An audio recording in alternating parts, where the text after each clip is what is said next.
Health-related information on the following show provides general information only. Content presented on any show by any host or guest should not be substituted for a doctor's advice. Always consult your physician before beginning any new diet, exercise, or treatment program.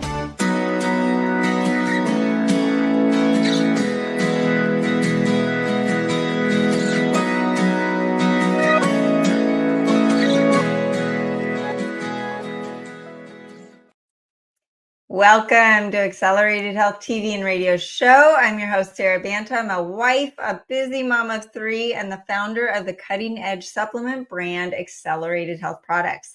This podcast is more than just a source of information. It's a community for you and for those looking to optimize their health. I release new episodes every Monday and Tuesdays, and sometimes Thursdays as well. So remember to subscribe and add to your playlist so you never miss a show. And join my free group coaching on Telegram. There's no downside. I teach you on a daily basis with tips and tools to help you with your health. And you can find the details on my website, sarabantahealth.com. I'm so excited. We are talking to Mike Fave today. If you missed my podcast with Jay Feldman, that was the jump off of this topic. We're talking about the real reasons for weight gain, and they're not what you think. And Mike was traditionally educated in Western medicine as an RN, and his true passion is independent research. He's so knowledgeable, and I'm going to let him tell more of his story. Welcome, Mike. How are you today? Thank you for having me, Sarah. It's a pleasure being here. I'm doing great. And you? I'm fantastic. And I'm super excited because you are turning everything on its heels right now in the industry. And as I've said, I have tried every diet. I've tried low carb, keto, always prioritize protein. So at least I've had something right for most of the years. Low fat, paleo, vegan, even for a moment, because even within that 24 hours, I felt awful. And it's just so interesting where we are today. And when keto came out, you thought, well, this is not going to be a craze. This is not going to be a fad. This is here to stay. And even that is not the case. So before we dive in, why don't you tell people your journey and why you are so passionate about this topic? Yeah, that's a great question. I appreciate you allowing me to share my story here. So I first got into all the diet and health stuff when I was quite a bit younger, when I started working out for sports. So I was like, the idea was if I wanted to function like a Ferrari, then I would have to be fueled like a Ferrari. So this is an idea, very simple concept that I got stuck in my head when I was young. And then that led me through trying a variety of different diets, trying to parse these different components out, figure out what works. Is it plant-based? Is it paleo? Is it keto? Is it vegan? Is it intermittent fasting? And after going through a variety of these diets, and also at one point in time, when I was doing a more plant-based diet, I'd gotten quite sick, led to a surgery, took out my gallbladder when I was 17, which is a little bit, it's not the usual demographic. And then from there, it's been, picking up the pieces from that surgery and then trying to figure out what actually works and what makes a long-term benefit to people's health and allows them to sustain their health. So that's been the journey along the way. On top of that, throughout this process, I've been spending quite a bit of time researching, reading, whether that's in PubMed, whether that's different textbooks. And then I also have worked in the hospital for close to 6 to 7 years as a nurse. And then, so that was a variety of different areas. I worked in the ICU. I worked in medical surgical floor. I worked in home health. I worked in a variety of different traditional Western setups, hospitals, etc. So I kind of got to see both sides of the alternative health sphere and then also the traditional medical sphere. So that was helpful for me. And now I bring both of those together, working with my clients and whatnot. Amazing. I want to start with just when you take a step back on all of this diet and all of this, the weight loss goals for so many people. You think, okay, 50 years ago, was there an obesity problem? Were people trying to go on every diet? I mean, my parents, unfortunately, have no education on food because they never had a weight problem back then because there was no processed foods. There was a lot less radiation. There was less GMOs and glyphosate in the foods.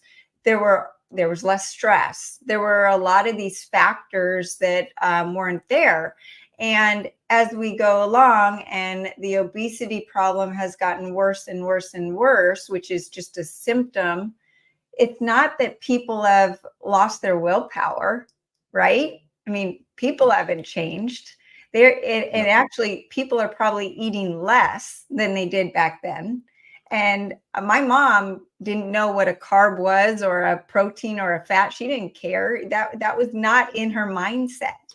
So I want to start out with, like, what have you seen? What have you seen over the years change, and why are we in this mess? Yeah, those are all great points. And I agree with pretty much all of them. What I've seen change over the years, or I guess when we're talking not over a short time span, but just looking over, I guess, the past 100 years or so, right?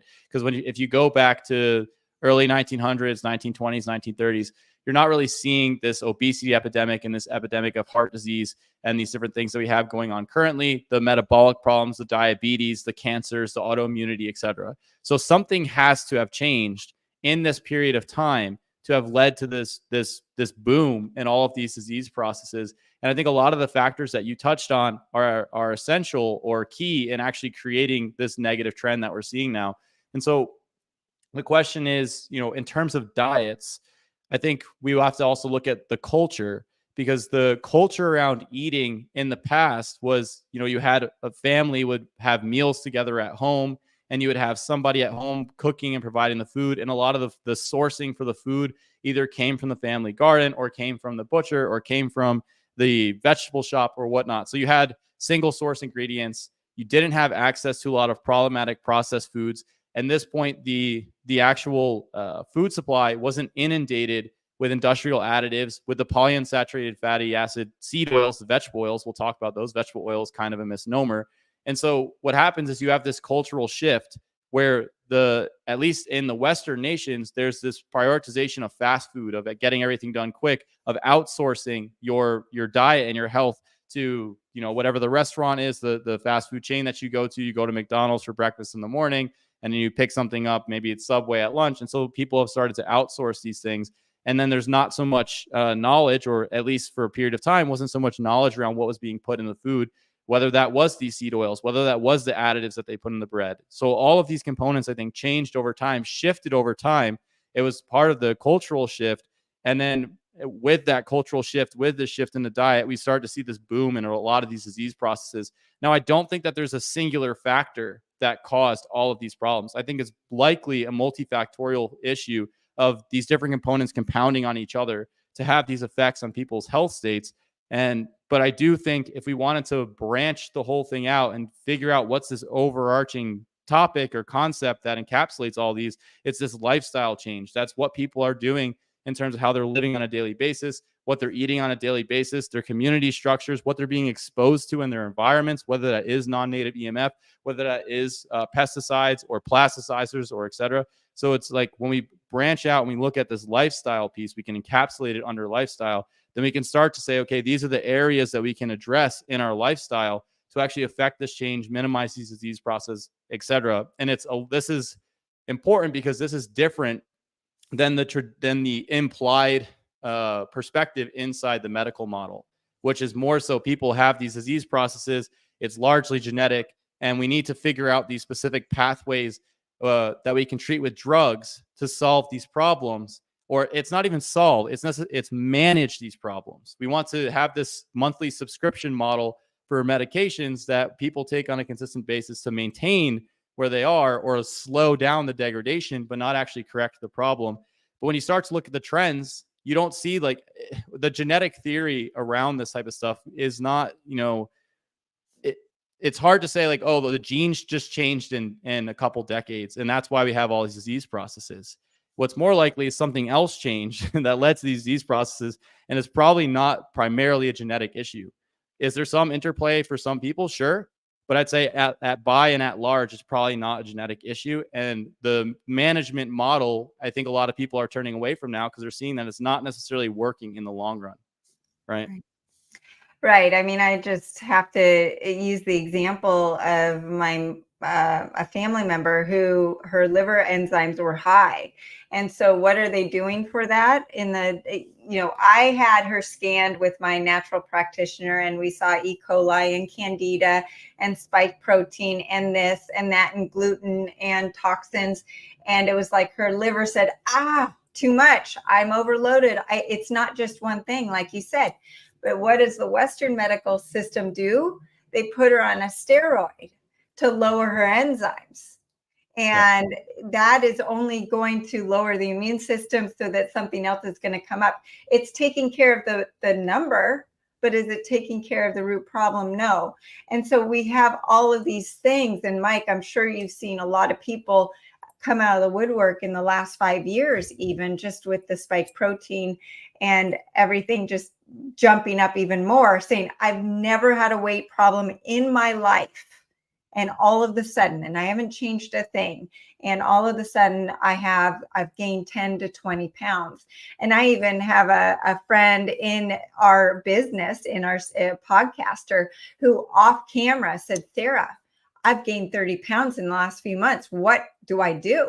And she's low carb. She's intermittent fasting. She's not eating the toxins that we know that are bad for us. But part of the problem is that even me, you are out of the United States, so less you, but even me, I'm breathing air that is full of toxins. I am exposed to things that are out of my control, and my body is having to filter them. And they're not calories, right? So these toxins aren't calories, and these seed oils have no carbs, but they're causing this weight gain. And I hear you talk about, like, when you want to come down to what is the problem, the true problem that I believe you would say is the metabolism is broken, right? Yes. So I want to, in this next hour, talk about what has broken the metabolism and then how to fix the metabolism. Okay, perfect. Those are all great points and also an excellent question. So in order to actually get a sense of the metabolism and what's going on, I want to lay out a very quick kind of perspective on what's going on inside the body, right? So when we eat food, what we'll do is we'll take the food and then we have to digest that food, right? So we have to break the food down, whether that's chicken, whether that's rice, break it down into the proteins from the chicken into amino acids, the rice into glucose, and then absorb the amino acids in the glucose. So that's step number one. Step number two is that food has to be taken up, the components are taken up, brought to the liver, and then they're circulated around the body to go to these different tissues. So this is step number two. Step number three is we have these components are taken up by the cells, and then the cells have to turn these things into structures for the cells, into energy for the cell, into signaling molecules, etc. So we have these three-part process. And the current model around weight loss takes this idea that you take in food and then calories are made. And then there's no thought process on, well, what's going on between this digestion, between this circulation, and between this utilization. If there's a problem in any one of these places, this conversion of food to calories doesn't happen appropriately. So as an example, and I see this with my clients all the time. Somebody I'm working with, they have significant gut issues. They have bloating, they have gas, maybe they have diarrhea, maybe they have constipation, maybe they're getting brain foggy, they're getting skin disorders like psoriasis or eczema. Maybe they have elevated liver enzymes, as you mentioned. And they're like, I just can't get this weight off. I'm eating less and less and less, and the weight's not coming off. Part of the problem to consider here is that if you are putting food into this digestive tract, say you have an overgrowth, and the bacteria that are overgrowing in the small intestine are producing a variety of metabolites and also taking away this food supply that you are supposed to be absorbing. They're harnessing some of this food supply for themselves. Then number one, you're not getting the same amount of nutrients. And number two, you're actually getting poisoned by some of these metabolites, and the metabolites from the bacterial products directly damage metabolism and directly shift the hormonal profile and directly negatively impact the liver. So if those things are going on, you can't just say, oh yeah, it's just calories in, calories out. It's like it's calories in, calories out when everything is working well. Then you can just play around with your total food intake and this proxy value of calories. And yeah, then things start to work. But as you have these problems with the gut or the problems with the circulation or utilization, now the question is, how do we fix these things so we can get back to, all right, what's this appropriate intake of food that I need on a regular basis for my body to function or for whatever the particular goals are that I have.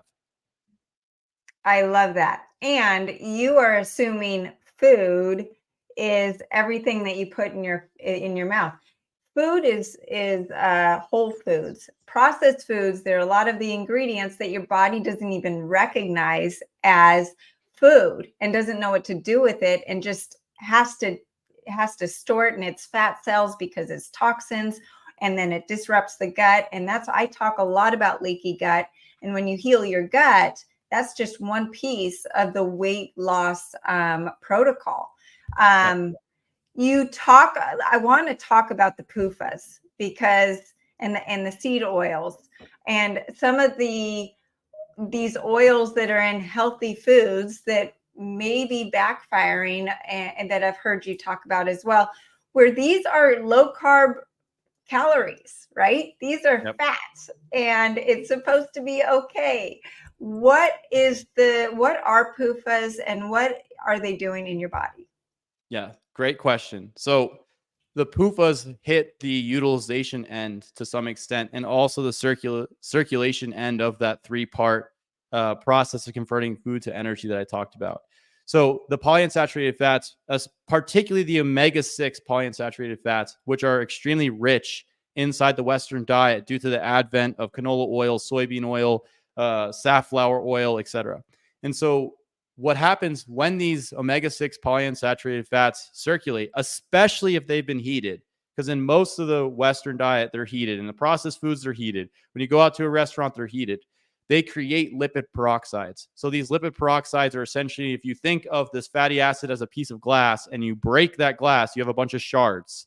And so the shards from these lipid peroxides can be very damaging to the gastrointestinal tract by itself, and then also damaging inside the vasculature and create what they find in plaques inside people's arteries is high amounts of oxidized linoleic acid, which is an omega-6 polyunsaturated fat. And this is one of the major omega-6 polyunsaturated fat found inside the Western diet. So you have this damage to this system, this highway that's trying to transport all the goods and services that your cells need. That's problem number one. Problem number two is when you get into the mitochondria and you start to build your structure out of this glass, right? Instead of steel or instead of concrete. If you think of the mitochondria in the cell as a nuclear power plant, I don't know many nuclear power plants that are made of glass. It's probably not a good idea to construct this out of glass. So when you start to incorporate large amounts of polyunsaturated fatty acids inside the mitochondrial membrane, when the mitochondria starts to produce energy, you can actually have problems, because while you're producing this energy, you're creating a little bit of smoke called reactive oxygen species. It can start to directly damage the membrane and structure of the mitochondria and alter its function down the line in a negative way, especially if antioxidant defenses in the mitochondria aren't dialed in effectively or aren't optimized. So you have this fatty acid that, if it's very liable to be damaged, and if it starts getting incorporated into the structures, it creates problems. And when the damaged pieces themselves start to create problems. And in the third way, these polyunsaturated fatty acids, what they do is they are the major precursors to the inflammatory mediators in the body called the eicosanoids. So in different animal studies, when you start to load these animals up on these fatty acids, the omega-6 fatty acids, when they are exposed to an inflammatory stimulus like an infection, they have a much stronger inflammatory response than the animals that aren't loaded up on these polyunsaturated fatty acids. So basically, you're like loading your tissues up with this dynamite, and as long as there's no fuse, you're fine. You're good to go. But as soon as you get a fuse, as soon as you light that fuse, now you can start chain reactions for inflammation and lipid peroxidation, these different problems that are extremely damaging to the body, to the cells, etc. And then this ultimately, the inflammatory mediators, the change in mitochondrial function, all of this is going to affect the ability to take your food, the whole foods that you mentioned, and convert them into energy effectively. So this is just, again, polyunsaturated fats are just one example of these different compounding factors that are working against us and improving our health. And it's through these mechanisms. And the goal is to increase ATP, increase mitochondrial health for longevity, for weight loss, for energy, all of these things. And this is one thing that is stealing that ATP and lowering your mitochondrial health. The thing is about these PUFAs is they're not like sugar that are in and out of your body within a day. They're staying in the tissue. So how long does it take? Because everyone's listening going, okay, so I'll stop eating them. But what about the ones that I've already eaten for the last 40, 50 years? That's a great question. And I don't want to be a party pooper on on how long it takes to get rid of them, but it's likely anywhere between a year to 4 years process, depending on how loaded the tissues are. However, that doesn't necessarily mean, though, that you can't drastically improve your health by minimizing them now and changing your diet and increasing the antioxidant defenses and lowering the production of these inflammatory mediators and minimizing these sparks that you're exposed to. Like, for example, the toxins coming from the gut bacteria, these external stressors, forcing fat oxidation through being very low carb and in ketosis over an extended period of time. So when you start to minimize the stressors and then you start to change the diet over time, you can slowly get rid of these fatty acids from the fat tissue and slowly start to change what's going on with the cellular structures and different components, because the body is the cells are constantly turning over. They're constantly renewing themselves over time. And so it's, if it's not like a death sentence, it's not terrible that you have this thing now. It's not too late to make this switch and move in another direction and start to adjust the diet and start to incorporate other fat sources. Things like olive oil are fine. Things like avocados are fine. Things like coconut oil is okay. If you tolerate dairy, then butter can be okay. Cream can be okay. The fat from beef is fine. All of these components are okay. And these would be the fat sources that I'd start to switch into your diet and minimize a lot of the polyunsaturated fatty acids. And the other thing is, even just minimizing eating a lot of processed foods, as you mentioned, Sarah, just taking those out of the diet will go a long way to minimizing the polyunsaturated fatty acids, particularly the omega-6 polyunsaturated fatty acids, which are, I think, in the Western diet now, actually some of the most problematic factors. There are omega-3s, and we don't want to get a massive amount of them, but most people who are not in the health sphere are not loading up on high dose omega-3 supplementation. They're more just eating a lot of processed foods heavy in omega-6s. Now, we can talk about omega-3s at another point, but the major piece to keep in mind, and then the takeaway that I would say, is drastically lower processed foods, drastically lower eating at restaurants that are frying in these oils, because heating these oils is highly problematic. Switch to the other fat sources that I mentioned, add those into your diet, use those to cook instead of safflower oil, sunflower oil, soybean oil, corn oil, etc.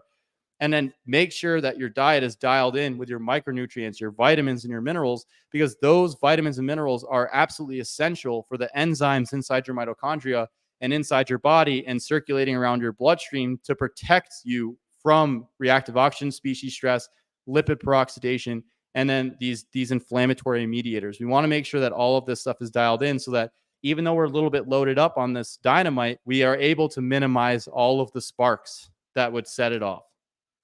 I love this. And just a side note on restaurants, one of my very favorite restaurants, clean, high end. I go in and I order the salmon or the trout thinking I'm super healthy. And same with my husband, and he's got a solid gut. He can take anything. And the next morning he goes, they're using something in that oil. Most of these restaurants are not using olive oil. It is olive oil cut with canola oil or some other oil in there. And so here you are trying to do the right thing. And I don't want to be the party pooper either. However, the more you can cook in your own home and eat the whole foods. You're not going to binge on potatoes or whole potatoes or a ribeye steak or whatever. You're not going to binge on that type of food. You're going to binge on the Pringles and the Ben and Jerry's because of the way it's designed. So away from the processed foods, because really most people know processed foods are probably not good for us, but they didn't understand why to the extent that you explained. For a lot of people listening, they are low carb. They might even be carnivore. And I've had a lot of people, Mike, come to me saying, Sara, I've done keto. I switched to carnivore. I've lost 20 pounds and now I'm plateaued. What's going on?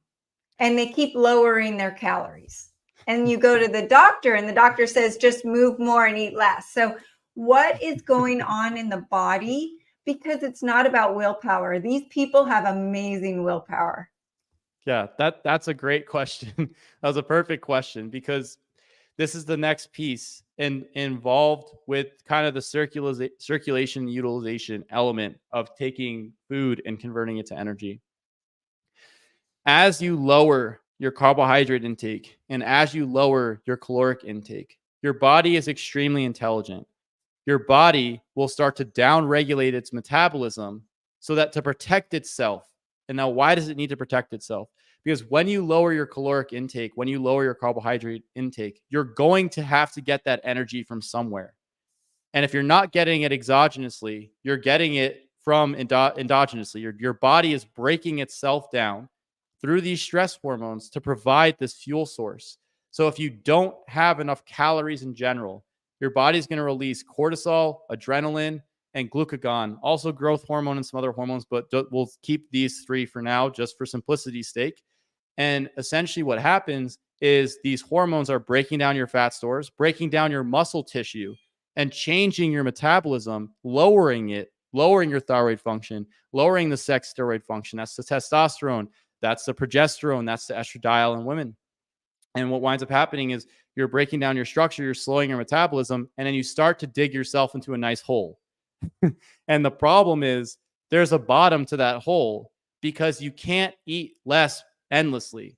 There's a point where you just like, when you get, and I've worked with many people like this, I'm at 800 calories a day and I can't lose any weight. It's like, so essentially you're starving and you still can't lose weight. That is a drastic downregulation in the metabolic rate. And then what you see is that's where digestive issues, hormonal problems, women have their hair falling out, they're losing their cycles, they're having low energy, sleep is bad, mood gets all over the place. And it's through these stress hormones, through this effect, your body will keep you going, but this is all coming at a cost now. So the state that we want to get ourselves to is we want to get ourselves to a higher metabolic state. We don't want to be relying heavily on these stress hormones, that adrenaline, that glucagon, and that cortisol, because they have these side effects that are essentially the degradation of our body and slowing of our metabolic rate. And as we slow our metabolic rate, since almost every single cellular process in our body requires energy to function, it's the currency of the body, what winds up happening, you start losing these higher order functions. You start to say, oh, my emotional regulation is not that good. I'm getting more agitated. I'm getting snippier. I'm getting more upset with my significant other. You start to see that your desire and motivation to do things starts to decrease. You start to see your reproductive ability starts to decrease. Your body's like, look, we don't have enough energy to make a baby right now. So we're just going to stop the cycle. And, when you get the funds back, when you get that energy back, then we could talk about bringing these functions back on board.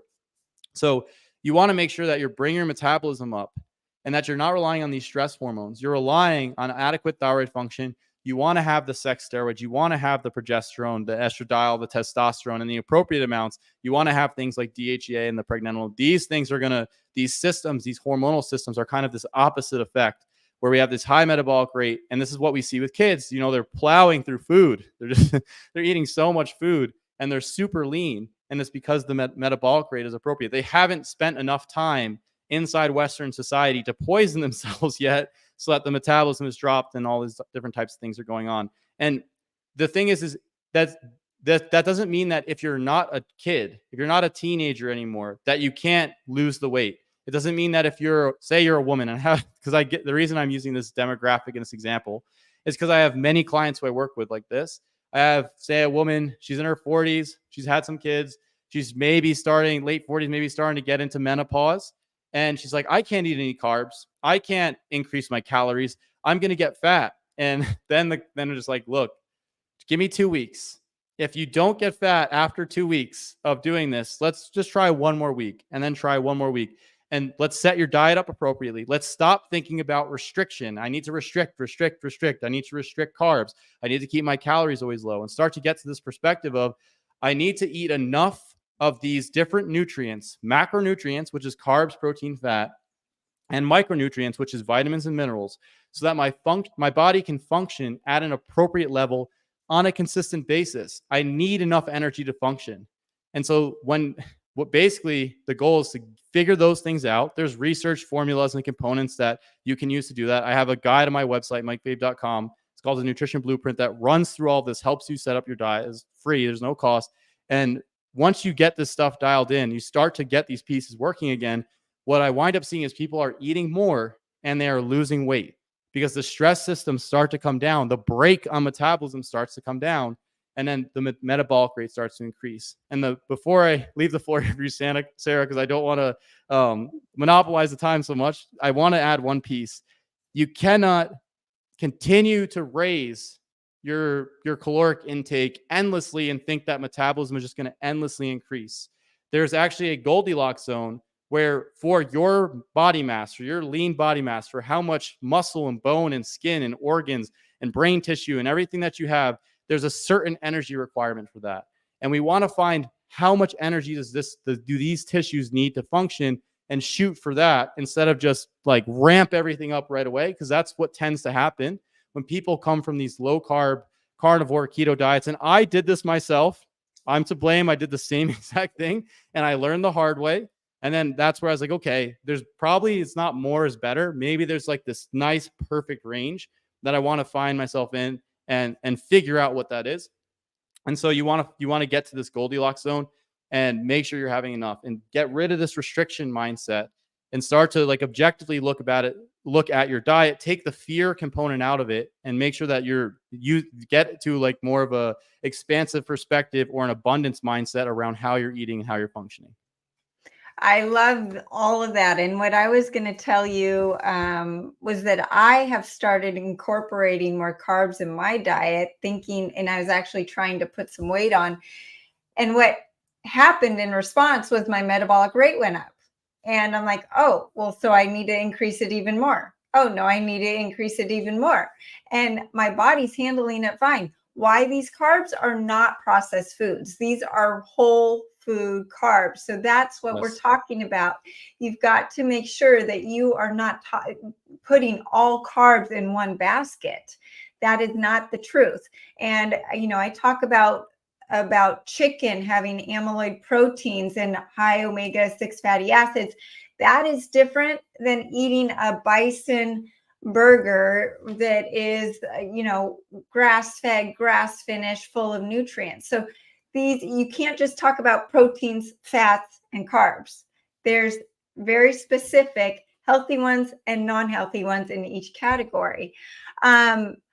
When you are increasing carbs, though, okay, so here I am, I'm carnivore or I'm keto, I'm on a high-fat, low-carb diet, and I start throwing in the carbs. Is that how you do it? Or are you telling people to lower their fats as they're increasing their carbs? And how slowly do they do it? Do they incorporate an extra 100 calories per day and then increase that? How do you help these people make that transition? Another excellent question. So I walked through this process in the Nutrition Blueprint directly. And so I'm going to give people an overview here, but the specific details and formulas and stuff are actually in the guide. That's on the website, mikefave.com. And essentially, the first thing to figure out is how much energy do you need? How much calories does your body need, right? And so there's research formulas that you can use to figure this out. And it's an estimate. It's a ballpark. It's like, how much does this cost? It's $250. Okay, it's $250. Fine. So you get this ballpark estimate of how much calories do I need? 2,500. Okay, 2,500. Then what you do is you figure out your protein content. How much protein does your body need? Because protein, and as you were saying before, Sarah, that you always had your protein dialed in throughout all of the diets, which is excellent because protein is extremely important. So once you have your protein dialed in, this is the macronutrient that is important for all of your structural elements and also different signaling molecules, neurotransmitters, and hormones. So we want to have enough protein coming in. We want all of these amino acids. We need them for a variety of processes. So we figure out our protein and say, okay, this is our structural components. Now we have fat and carbs left. These are our fuel sources. And we want to say, we really want to be prioritizing carbohydrates as our primary fuel source over fatty acids. Now, there's a variety of reasons for this, but carbs in general are better for mitochondrial function in terms of their oxidation. And then they also have this beneficial effect on the hormonal profile. The low carb diets tend to raise these stress hormones because they don't have carbohydrate. Carbohydrates are seen kind of as the nutrient of summer, the nutrient of surplus. Now, this doesn't necessarily mean it's going to make you fat, but it means that your body's saying, oh, we have the energy. Like, let's go. We're good to go. And so you want to prioritize carbs. So I tend to shoot around 2 times as much protein for carbs. So if our protein intake's about 100 grams, I would start with around 200 grams of carbs. And then for fat, I'm shooting for about 25% of calories. And the fat is important because it has other functions besides just being an energy substrate. So the fat is very helpful for hormonal production.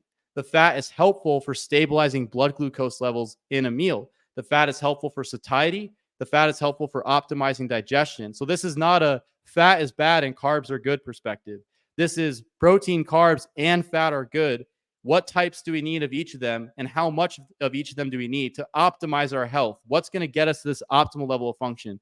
It's not a question anymore of, well, you don't need carbs to live, so then you don't need carbs. It's like, you need carbs to live optimally. Can you survive without them? Yes, but that's not the question. Nobody here is just like, yeah, I just want to get by. Everybody's kind of like, I want to optimize my health. I want to be functioning at this high level. And so that's where the fat is important, but I usually shoot for a lower amount. Now, how is somebody getting here? How are you transitioning to this? We have point A, so you're carnivore, you're low carb, and now you have a point B. Now you know these are the targets that I have to shoot for. And so now you can say, I'm going to slowly titrate my carbohydrates up to this target. And I'm going to, if my protein's probably already pretty good, most people are coming from low carb proteins, probably pretty solid. So you don't have to change too much there, maybe lower it a bit if you're carnivore. And then you want to slowly bring the fat intake down. Now, these are starting places, as I mentioned. What you have to do at this point, once you get to this level, you see what's going on with my weight, what's going on with my energy, what's going on with my hormones.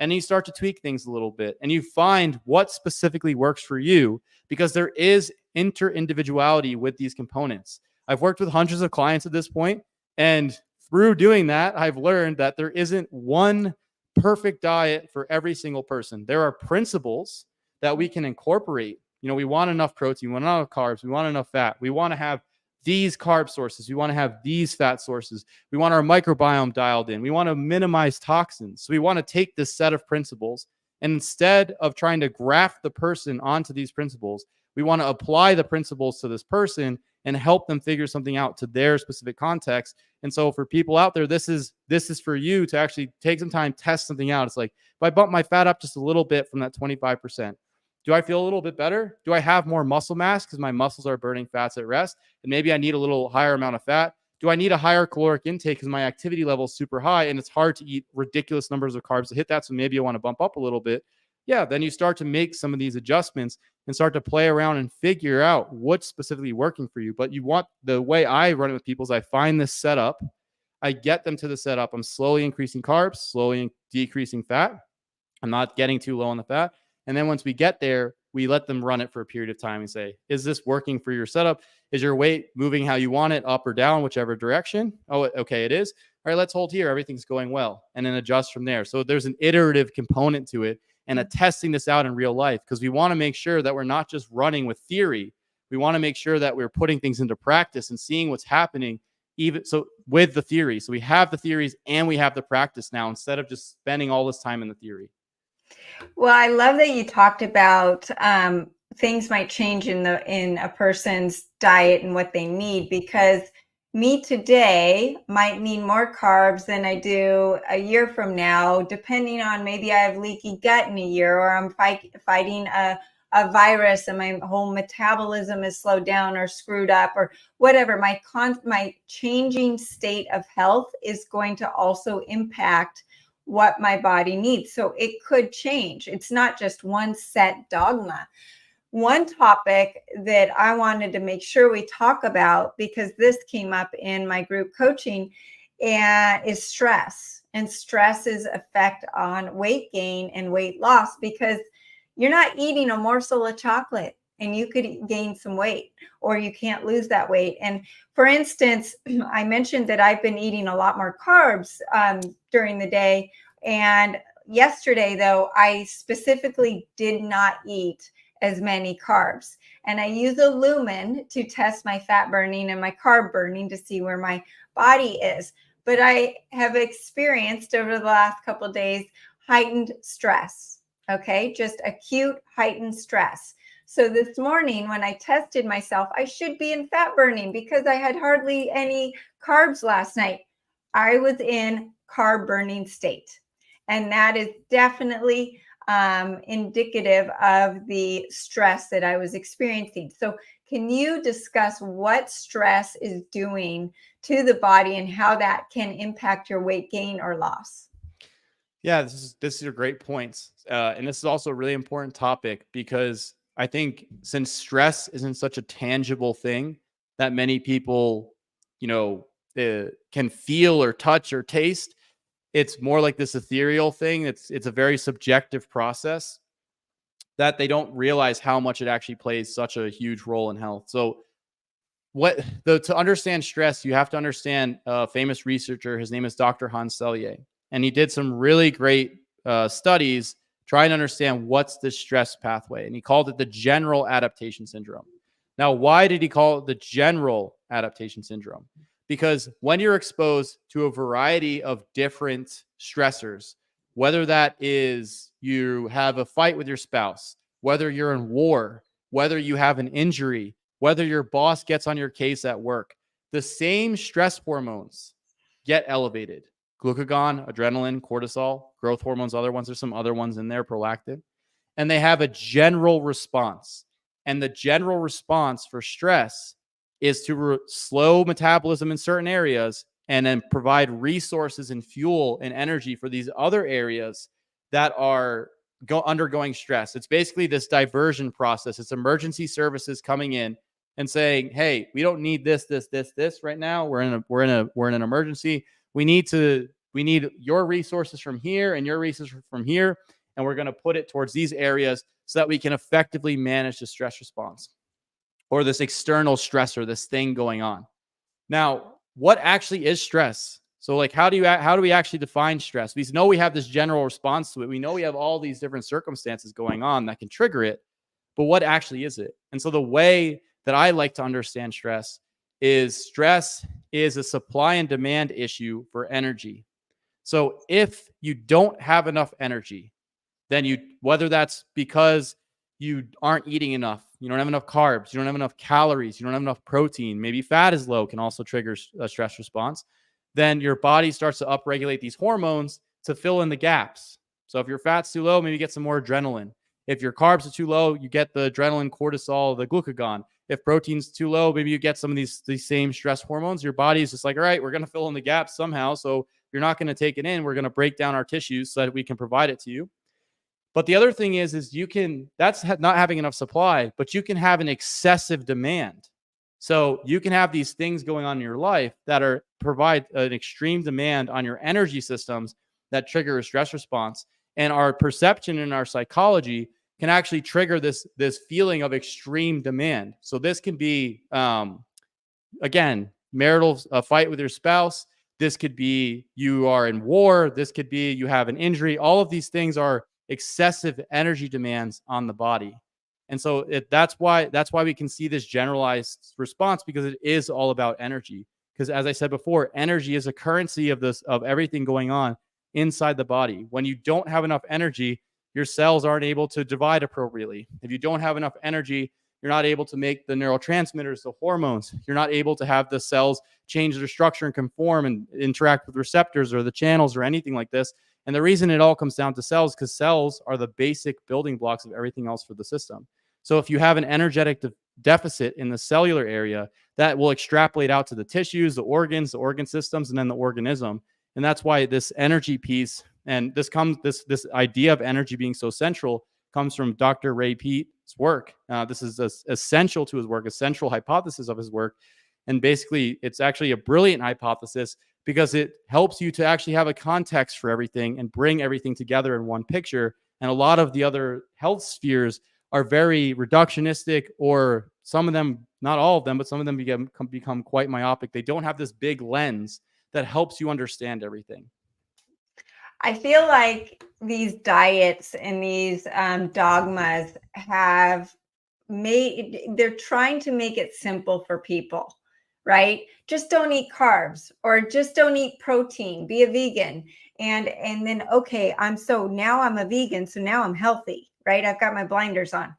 And it's not that simple. What is simple is just getting rid of these toxins in the processed foods and the things that are breaking down the metabolism and stressing the body. Like you said, whether we're being chased by a tiger, or we have a fight with our spouse, or we just didn't get sleep last night, whatever it is, our body is going to have it, put on alert and do all of the things to survive. And that is storing the excess belly fat and lowering the metabolic rate and all of those things that we don't actually want, right? So Mike, this has been amazing. And you are such a wealth of knowledge. We're going to have you back on, because you are truly flipping over the dogma. And honestly, it's actually making it more simple. Like, we can eat carbs again, guys. It's okay. Just right. And go have a party. Just make sure it's the right kind of carbs. But Mike, before we go, tell people where they can find you. Yes. Thank you for having me on, Sarah. I appreciate it. And I would look forward to coming back and speaking with you again. If people want to reach out to me, or if they want to pick up that guide that I mentioned, Nutrition Blueprint, they can find me on my website, mikefave.com. You're amazing. And you are brilliant, and you can get very deep into the science, and you can talk in more layman's terms, which a lot of people can't do both. So kudos to you for that as well. So thank you. And thanks everyone else for joining in today. If you're needing help with your health concerns, feel free to reach out to me at sarabantahealth.com. I'm here to help you, and join my free group coaching on Telegram. There is no downside. It's free. I share daily tips and tools to improve your health, and you're surrounded by a community of people who are on a similar path. You'll gain valuable support and also take another step forward on your journey of health. Don't forget to follow me on social media at Accelerated Health Products for more insights. And you can catch this podcast on over 100 platforms, including Spotify, iTunes, and iHeartRadio. Just search Accelerated Health TV and Radio Show. I'm on a mission, and I need your help to share my healing message with everyone who is ready to listen. So share this podcast with a few friends who may need our help. Thanks again for joining us here, and have a great week.